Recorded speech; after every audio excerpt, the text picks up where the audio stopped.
Afternoon. Welcome back, everybody. Can you give me a wave if you can hear me, just to make sure everybody sounds good here?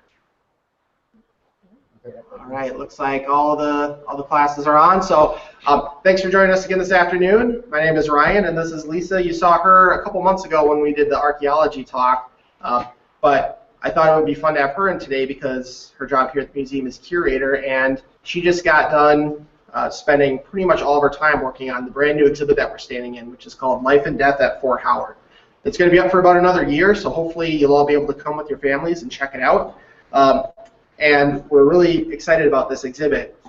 We put a lot of work and time into it. We think it tells a lot of really interesting stories, and we want to share some of those stories with you today and then show you a few of the artifacts that we have here at the museum that didn't get a chance to get into the exhibit, because we have a lot of really great stories and a lot of really great artifacts, but we only have the room we only have enough space in the room for just so much of it. So some of the things we couldn't put on display, but we have those things to show you today as kind of a sneak peek behind the scenes.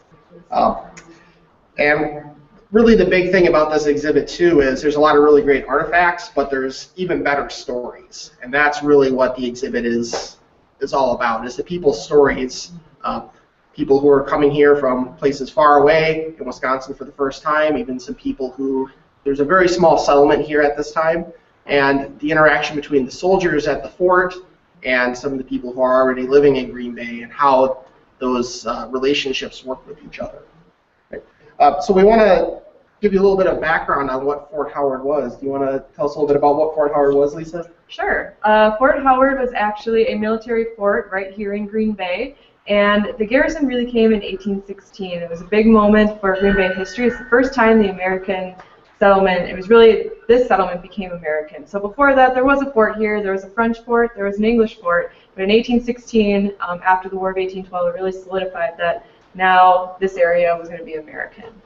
Yep, and it's 200 years ago this year, so that's why we chose to do the exhibit this year. It was 200 years ago that the American forces landed here and started rebuilding the fort. Because it had been, like Lisa said, under control by French and British troops who were here, but it had really fallen into disrepair. It was damaged, broken. So these troops showed up in 1816 in late summer, and they really had to get to work building the fort.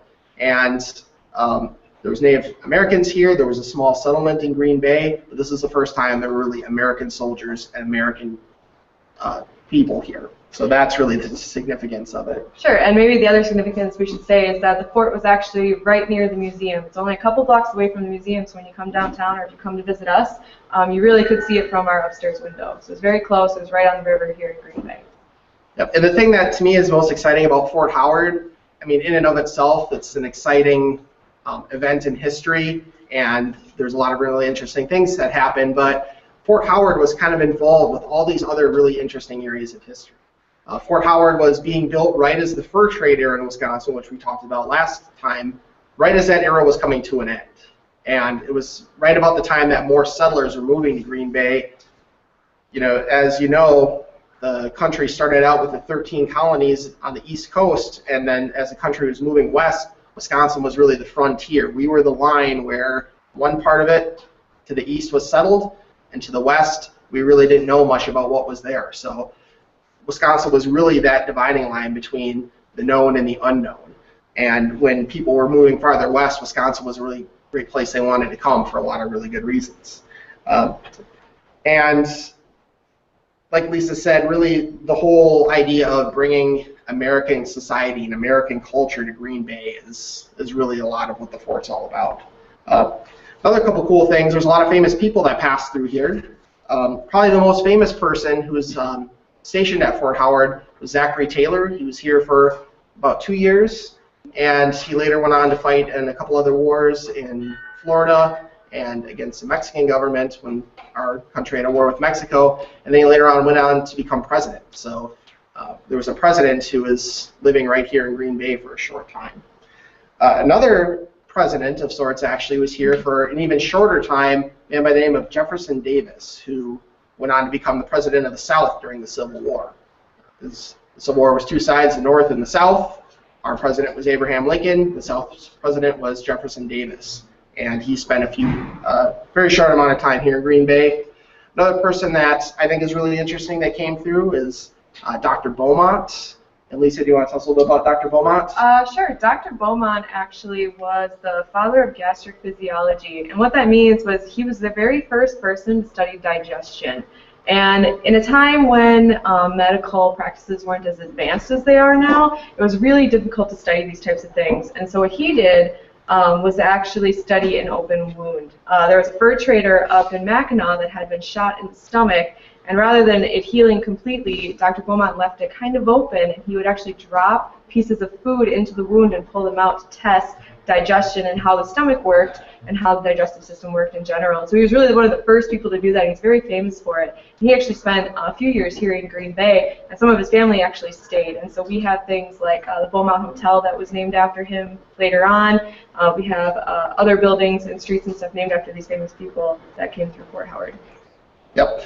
And then the last person I'll mention, James Doty, who you might have learned about. He was really responsible. He did a lot of things in Wisconsin and in this area as well, but he was responsible for the city of Madison. He owned the land, and if you learned about this yet in your history class, he was the one who convinced the state legislature, before we were a state even, to make Madison the capital. So he is very important in a lot of different parts of the state, in Green Bay and in the Madison area. And then the last thing I'll mention here, the legacy of Fort Howard, before we start looking at the artifacts. Even though Fort Howard was founded 200 years ago, the fort lasted for about around 50 years, and then it was decommissioned, which means the military wasn't working here any longer, and it was eventually torn down. But during that 50-year time period, a lot of the things that happened are still affecting us today. Of course, the military is really what made it possible for Green Bay and Wisconsin to become American. That's probably the biggest part of the legacy. Another part that is pretty interesting is that up until not too long ago, Fort Howard was actually a separate town. It was right up against Green Bay. If you were driving through, you wouldn't know that there were two towns, but they kept their own sort of independence from Green Bay for a long time, and then they eventually did become part of the city. But they were a separate city for a long time. You probably know some of the names that we mentioned already, and there's a few more that were in Green Bay and working around the time of Fort Howard. There's Henry Baird and Morgan L. Martin and Beaumont and Doty we mentioned, and Charles DeLanglade, and those are all the names of Green Bay elementary schools that you may have heard of. W. Baird,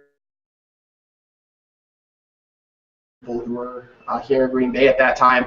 And last week we saw that big sword that was owned by Charles DeLanglade as well. So that's some names you might know. And then if you've been to Heritage Hill, so you might have been there before, you raise your hand.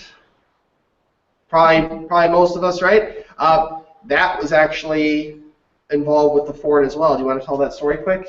Sure. So the fort, like I said, was over here by the museum, and then a couple of years after they built it, they realized it was really swampy, and one of the commanding officers said, I'm going to move the fort. So he actually moved the entire garrison, all the soldiers, rebuilt all the buildings. He actually moved it to where Heritage Hill is today. And so they thought the hill was just a better location. It was dry. It took a commanding presence over the area. But the key was he moved it without permission. So he never got permission from the military to move locations. And so after that, he was actually kind of reprimanded for it. He got in trouble, basically, and then a new commander came in and moved the fort back to Fort Howard over here by us. But the interesting thing about Heritage Hill today is they still actually have some of the original buildings of the fort. And so when you go there, you'll see the hospital, the guardhouse, and then one of the detached kitchens are actually original buildings from the fort from the 1830s. Yeah, it'd be like if your teacher decided that, 3 blocks away was a better place for your school, so they made everybody during the summer move the school 3 blocks away, and then the principal came back and said, hey, where's the school? That's pretty much what happened with Camp Smith and what's now Heritage Hill. So we thought that was kind of a funny story, that he just decided it was better, so he moved it and didn't ask anybody beforehand. So those are really the main things that and there's many other things too, but those are some of the things that we thought were the most notable things in our lives today that were affected by this time of Fort Howard. This 50-year window that started 200 years ago, some of the things that are still affecting us today. And that's why we wanted to build this exhibit, is to help explain some of the things about modern-day Green Bay that maybe we didn't know why things are the way they are. And that's really an important job what we do here at the museum is figuring out how we can help people make sense of the things that they're seeing and explain why things are the way they are. And that's why I really like history, because it helps you understand your life today. It's not just studying things that happened a long time ago. It's really figuring out what effect those things are still having. So with that said, we want to show you a few of the artifacts here. And we're also going to tell you a few more of our favorite stories, because a couple of these things have pretty good stories. So what would you like to start with? Maybe just start with Foster? Yeah, that's a good one. Yeah. All right. So we have this coat here, if you could see it right in front of us. And this is actually like our signature piece. This is the big piece. This is everything that we really wanted to come around this. And the tricky part about this coat is that someone was murdered in it. So I don't know if you want to tell the story of the murder. Sure. I think this is a really interesting story, and to be standing right next to the jacket that someone was murdered in is pretty amazing. And there's an even amazing after story that I'll tell you as well. So hopefully if you're able to come here with your family, you can tell them this story and you can see the real thing that was there when it happened. So the story is that Lieutenant Foster was, being a lieutenant, he was kind of more in charge at the military. He wasn't the very top, but he was kind of a manager. He was above a lot of the other soldiers in his rank. And a lot of the soldiers here at Fort Howard would get themselves into trouble. They were kind of bored because there wasn't really any wars going on that they were fighting in.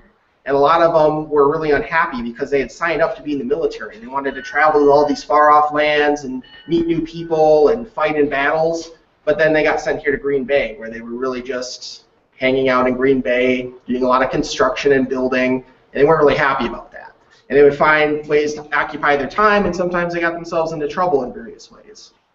So this Private Doyle was his name. He was a lower-ranking man in the military. Got himself into trouble one day, and Lieutenant Foster told the guards to arrest him, that he had to go to the military's prison, and he was hauled away. So sometime later, Private Doyle was in his cell, and he convinced the guards to take him back to see Lieutenant Foster. And he must have been a pretty smooth talker, because the guards, he was in the jail, so they took him out of his cell, walked him over to Lieutenant Foster's office. And he walked up the stairs into Lieutenant Foster's office, and the door shut. And we're really not sure what happened at that point. There's two versions of the story. One version says that there was a fight. There was screaming, kicking, rustling. The people outside the office could hear something was going on. And the other version says that they were just talking, and it was sort of a quiet argument. We're not sure which one happened. But what we do know is that shortly thereafter, Private Doyle ran out the door. The door swung open. He ran down the stairs again, came back up with a musket like you're seeing right here. And we've got quite a few of these in the exhibit that you can see. Raised up the gun. Lieutenant Foster, we think, probably turned like this. Private Doyle pulled the trigger, shot Lieutenant Foster, and Lieutenant Foster died right there on the spot. And this is the coat that he was wearing at the time. And if you come and see it yourself, and I sent along some pictures to your teachers as well, you can see where the bullet holes are. And you can see there's some wearing away of the jacket. That's where some of the blood might have come out, and over time that has made the coat deteriorate and break down. So it's kind of like being a detective. You can look at this coat and really kind of see what happened at that moment. And you can determine that it probably was Lieutenant Foster's coat. Actually, another part of the story is how we got the coat, which I think is really interesting as well. So the coat was actually a coat and a couple of Foster's other effects, and a letter were sent to his father back on the East Coast after his murder. And about, I don't know, well, over 100 years later, in the 1980s, the museum professionals in Green Bay got a phone call saying, hey, we have this jacket in a bag I found in my attic, and the call came from Texas and said, would you guys be interested in it? And so after some negotiations, the coat actually ended up back here at the Neville. We have a copy of the letter. We don't have the original letter. We did get the coat and the letter back to Green Bay. And the question you might ask is, well, how do you know this is actually Lieutenant Foster's jacket? And so, like Ryan was saying, all that evidence with the gun hole, with the bullet hole, and the blood, and then that letter being with the jacket, we can authenticate that it is probably Lieutenant Foster's jacket. Yep. So that's one of our favorite stories. Right? And there's a lot of those other types of stories. There's some that are pretty violent, some that are kind of funny, and there's really just a lot of things to see here. So again, we don't have enough time to tell all those stories today, but I do hope you'll be able to come and see it. Then we've got some of these other artifacts, like I mentioned, that we didn't have space for here in the exhibit, and we'll show you these now. And the reason that we chose the artifacts that we chose and that these didn't get in is that, like Lisa was saying, sometimes there's artifacts where you know a lot about them, and those are the ones that we try to use more often. Some of these guns, we just don't know as much about them. We don't know who they were owned by, when they might have been used, all that kind of stuff. So we chose the ones that we have a little bit more information on. But these are still really amazing pieces, and we're really glad that we can still have a chance to show them off today. You want to start with the guns? If you want to talk about them, I can. Yeah, so we have two examples of guns here, and Lisa will hold these up.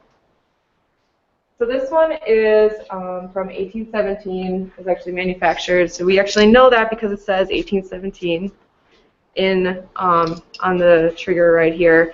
And this one was actually, the thing about guns around this time is that they didn't have the best and the newest. And so they were reusing a lot of pieces. And this gun actually, even though it was in 1817, it was probably produced, it was used later because it was actually converted from a flintlock musket to a percussion. And I don't know, Ryan, if you want to talk a little bit about Yep, that. so I was looking into this because I'm really interested in these types of guns. We have two replicas here. If you come to the exhibit, you can actually hold these and touch these, and I'll show you the difference here. So this one right here is called a flintlock, and the reason it's called a flintlock is this little thing right here screws and unscrews, and there's a piece, this one it's metal because it's a replica, but you would put a piece of flint, which is stone, and when you hit the flint against this piece of metal, it creates a spark, and the spark starts some gunpowder on fire, which creates an explosion, and the bullet is packed down in the gun. When the explosion happens, the bullet has nowhere to go but out the end of the gun. So it's a pretty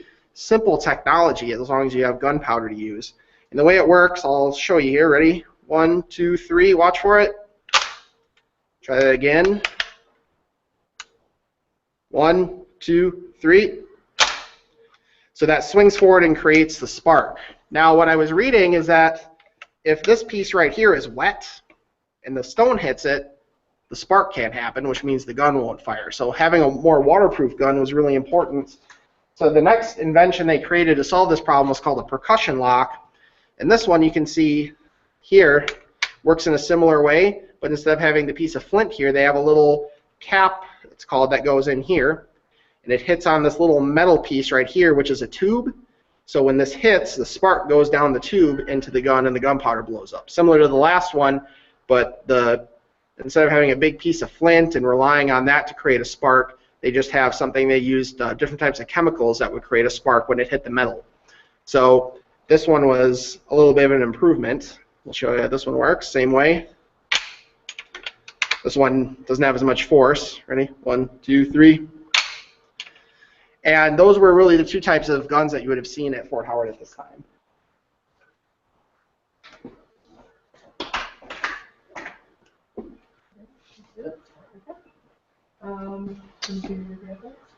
Okay.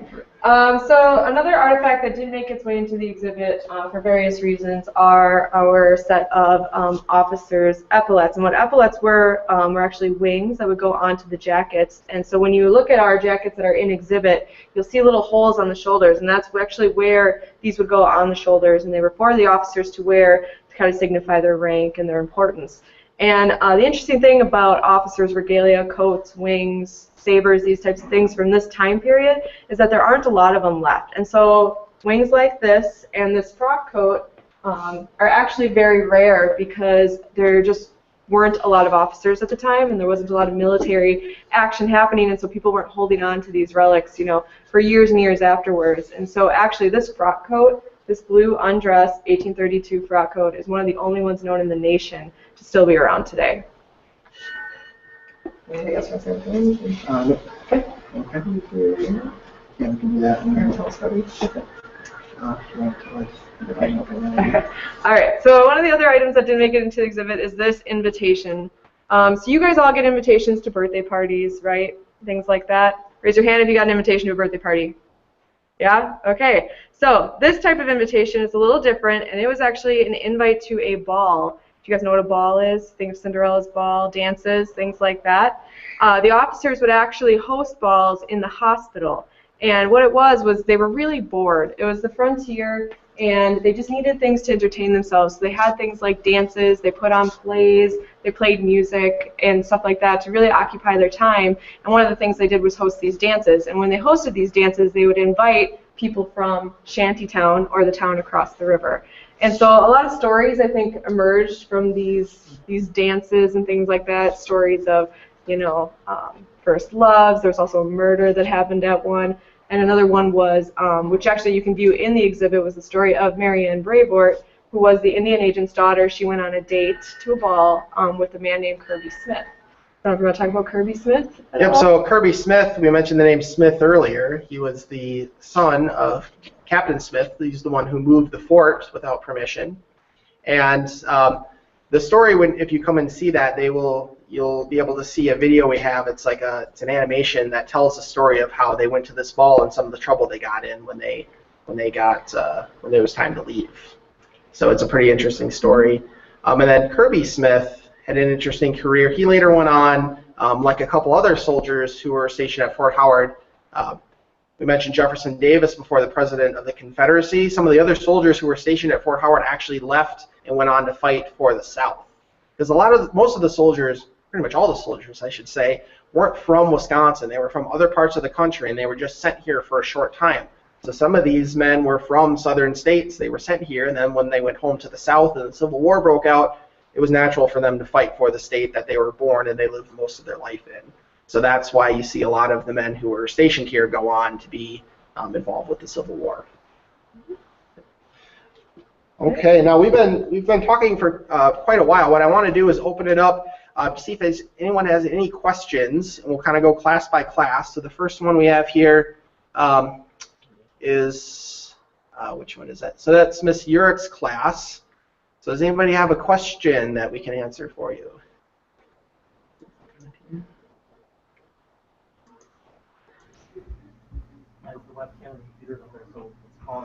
Yep, you can call on someone. Up to the camera and ask.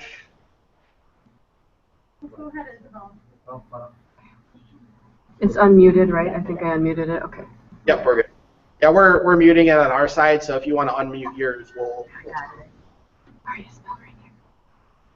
Hey there, what's your question? Would the musket still be able to work if you put, like, the stuff in it? All right, good question. Would the muskets we showed you still be able to work? So the two that I put up to the screen, those are replicas, which means they're copies. So those, when they were made, they were never meant to work. And then the ones that Lisa was showing you here, these ones are pretty old. I guess it would be possible to work. You can see they're pretty rusty, and some of them are missing a few pieces. So I think it would be hard pressed to make them work, but people do. There are historic gun people who will work with guns like this and get them to work. But the problem with our guns like these, when we talk about how old they were and stuff like that, they didn't really work how they were supposed to when they were made, or even when the fort was being used. So you'd be hard pressed to make any of these ones work, but if there was one that was really well taken care of, you might be able to. Yep, so that's a great question. Okay, so our next class here is going to be Ms. Amonson's class. So someone have a question for us here that we can answer. Come on up. What's your question? Just gonna ask. Hey, everybody. Okay. Do you know what it is? Alex, do you have a question? Come here. Yeah, hold on. Oh, okay. All right, hey there, what can we answer for you? What kind of trouble did Colby Smith and the Indian girl that he went on a date with get into?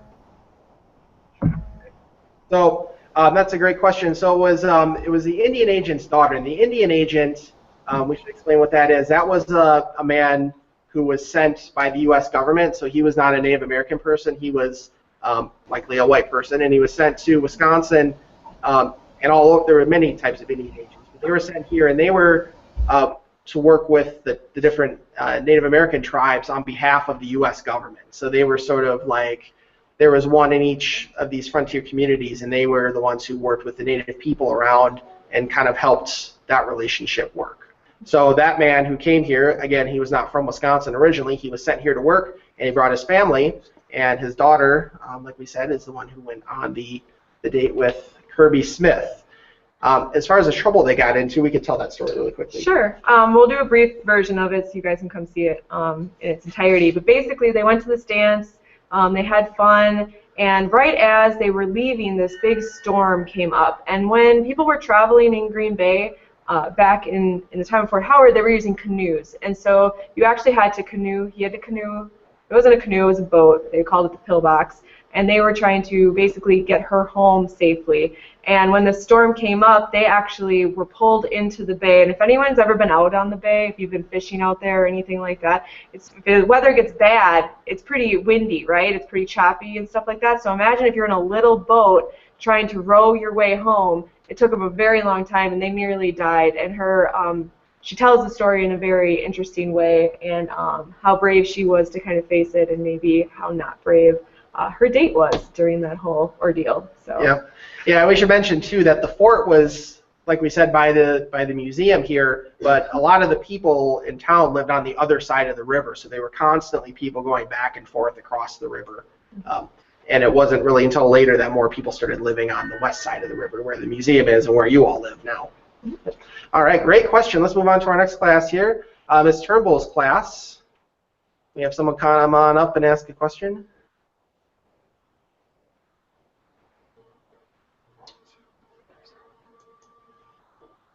Yep, can you unmute on your end, Ms. Turnbull? I think I unmuted. All right, Oh, good? just muted it again. Okay, one more time. I think we accidentally muted you again. There we go. Okay, we're not getting the, we're not able to hear you, unfortunately. All right, can we have you, we'll go on hold and we'll see if you can sort that out. We'll go to the next class and then we'll come back and hopefully we'll be able to get your question, okay? So just wait right where you are and Mr. Turnbull hopefully can get the sound fixed. So we'll go on to the last class, Ms. Messmore's class. Okay, Maya. Way up on top, up there, you know, Okay. All right, we can hear you pretty well.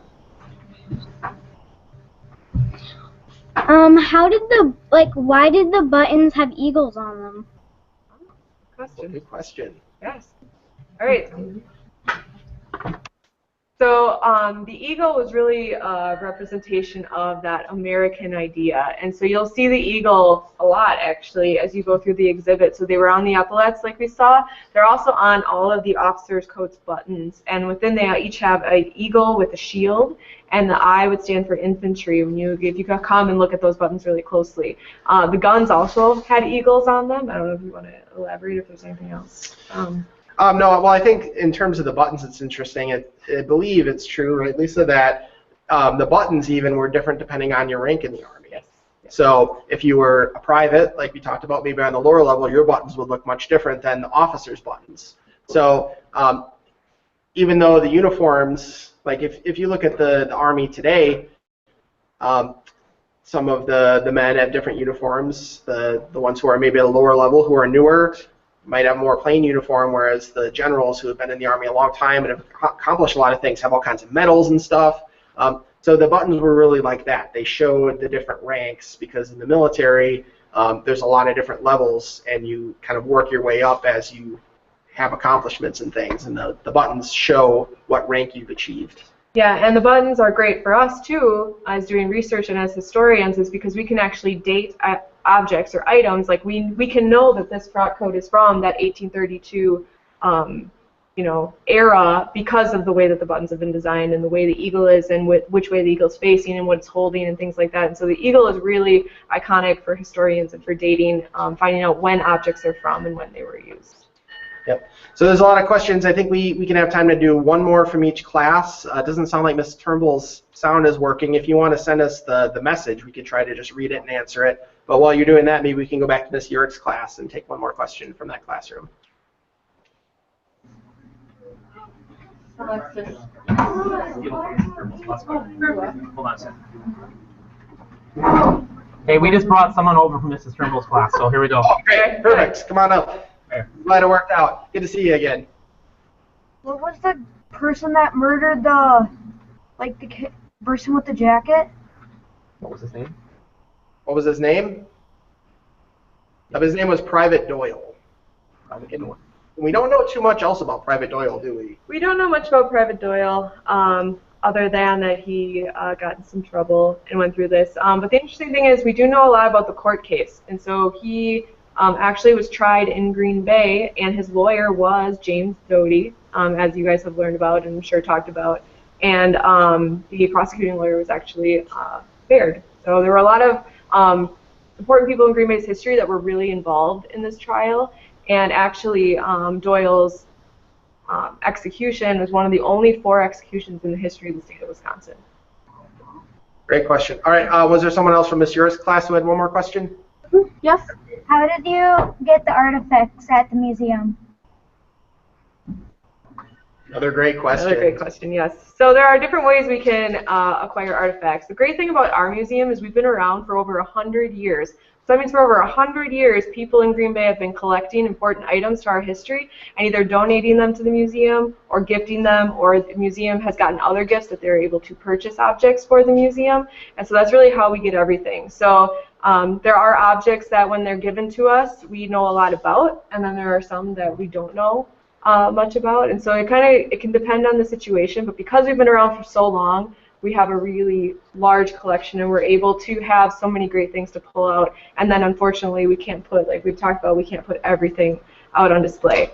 In this exhibit too, we actually have borrowed objects from other people or other institutions. There are people who collect things on their own, and so there are pieces that we have from a private collector. We also have a coat here that is actually from Heritage Hill that's on display, and so it's really kind of a community effort that puts these artifacts together and creates this exhibit. Yeah, and then we did borrow also some surgical tools that belonged to Dr. Beaumont, and those were in Chicago. So a couple of folks here had to make a trip down to Chicago to pick up those artifacts. So that's kind of a cool thing, is it's something from, city hours away can be here on exhibit. So it's a lot of fun for us. All right, we'll take another question from Miss Amundsen's class. Yeah, come on up, Sienna. I'm not hearing you. What's your question, Nikki? Okay. Do you want your Kennedy what you had? All right. Okay. Where do I go for this? I'm not now. Okay, now I have it. How did the person get in trouble?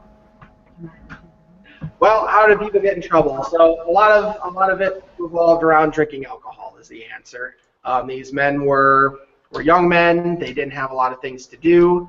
Actually, the military at the time, they were paid partially with alcohol. They were given whiskey as part of their pay, or rum in some cases. But point being is that they had a lot of free time. They were given alcohol. There was places where they could buy more alcohol. And just like today, sometimes people, when they drink too much alcohol, get themselves into trouble. And that was a common thing that happened here. Yeah, and we have a lot of different stories about that kind of thing, and so alcoholism may have been an issue at the fort. Yeah, and we should point out too, not everybody was drinking alcohol and getting into trouble. Mm-hmm. A lot of people were drinking responsibly or not drinking at all, but there were a handful of cases where people were using that substance and getting themselves into trouble, which is a good reason not to do it. All right, a question from Ms. Messamore's class. And then if we can have one more from Ms. Trimble's class, if you want to go over to the next classroom, we can take that last question. How were the bullets made for the flint gun? Good question. Yeah, I think there's a couple ways you could do it. And I think depending on the type of gun, you need different types of bullets. There's a difference between lead balls and lead shot. The first way you could do it is you could have a mold. So you would have some type of metal, and it almost looked like a pliers, but it had like a hole in it. And you would melt lead. These are made out of lead, and you know that lead today is kind of in the news because it's not good for you, and if it's in your pipes and your water, it can make you really sick. But lead is really heavy. If you hold a piece of lead in your hand, it's heavier than metals like copper or iron or steel. So it was, for a bullet, it was a good material to use because it was very heavy. It was a small bullet, but it was very heavy, so when you shot it, it packed a harder punch. Plus, they weren't so concerned because if you're shooting something, you're not really worried about it being healthy for them or not, right? So you could melt this lead down and you would pour it into a mold, and it was like a pliers. And then when you pour in the hot lead, when it cooled down, it would harden, and then you would pull open the pliers, and the lead ball would fall out. So you can do similar things. I know when I was in art class when I was a kid, we made candles like that. You would pour the hot wax into a mold, and then when the wax cooled down, it turned hard, and then you could pull out the wax, and it was in a long stick like a candle. So that's one way you could do it. Another way you could do it, which I don't know if they did it so much here in Green Bay, was that you can have a shot tower. So on the side of the hill, what they would do is build a little like house, and then down the side of the hill, almost like off the cliff, was a long, maybe like a brick chimney almost. And they would heat up the lead up on top of the hill, and they would put little droplets of it down this chimney, and they would drop it and let it fall. And it would fall, 10, 20, 30 feet, so quite a ways. And as it fell, it would cool down. And as it fell, like a raindrop, it would, whatever shape it was in, it would start to turn into a round ball as it fell. And then at the bottom of that shaft that was falling down, there'd be a pool of water. So when it hit the water, it would cool down instantly and retain that round shape. So you could flick little droplets of hot lead, and they would fall. And then when you pulled them out of the water at the bottom, they would be round balls. And I'm not sure if that's how they did it so much here. Another thing, probably in Green Bay, a lot of the bullets they were getting were sent from back east in the military. Were getting them manufactured one way or another. All right, and then we do have one more question from someone in Miss Turnbull's class, and that'll be our last one, unfortunately.